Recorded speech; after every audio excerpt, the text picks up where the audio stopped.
While addressing reporters during the party's weekly media briefing, the party's president Norbert distanced the party and himself from President Yoweri Museveni's decision to appoint Nakiwala Kiyingi in his new cabinet. Florence Nakiwala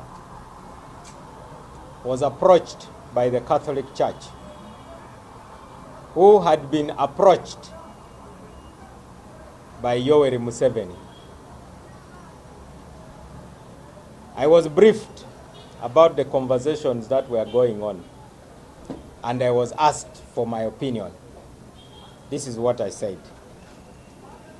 As the Democratic Party, we don't believe that any member of the opposition should join Museveni's government without a dialogue process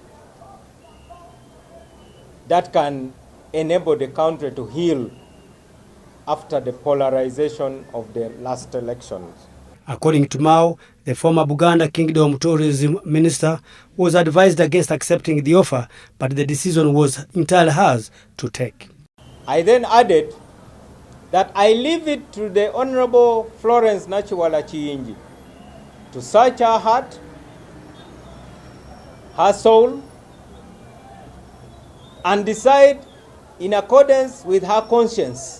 He warned Nakiwala to stay clear of speaking as or on behalf of the Democratic Party during the cabinet deliberations.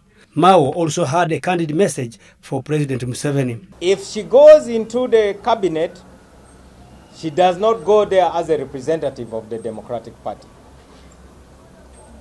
And that is the position. No one in the NRM should be able to stand up and start saying, DP is represented. DP is not represented. Museveni is not reaching out to the opposition. He's reaching out to individuals. If I want to reach out to NRM, would you take me seriously if I just reached out to my relatives who are in NRM, and said, now I've reached out to NRM?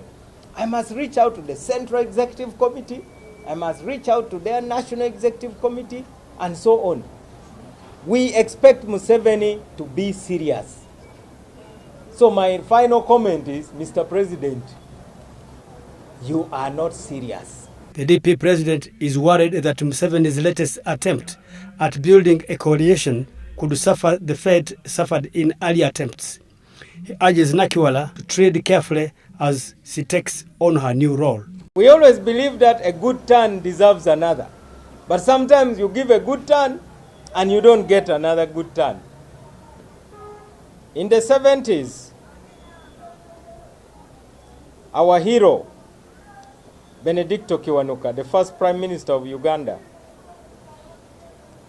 was released from prison by Idi Amin. Later, Idi Amin offered him the job of Chief Justice, to be the first African Chief Justice of Uganda. He gave his conditions to Idi Amin. To date, we have never buried him. The manner of his killing was extremely brutal. On a parting note, Mao said giving cabinet slots to the opposition is aimed at containing pressure as a result of controversial election victory.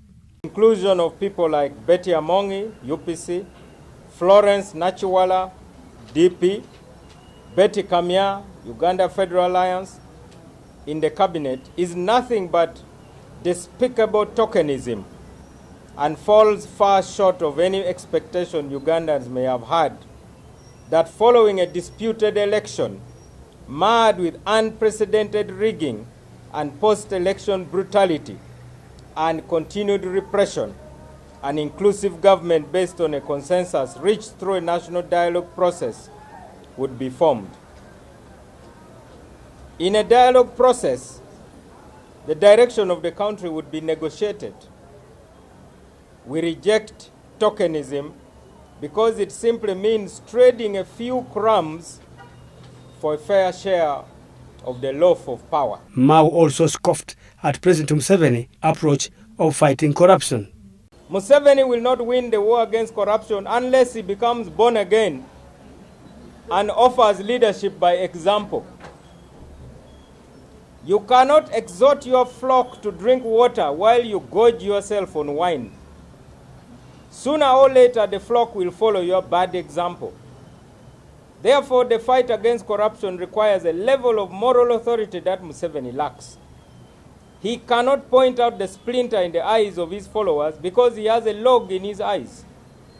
As I have stated before, fish rots from the head. Today, I wish to advise Mr. Museveni that when you are sweeping a staircase, you start from the top. You cannot sweep stairs from the bottom one going upwards.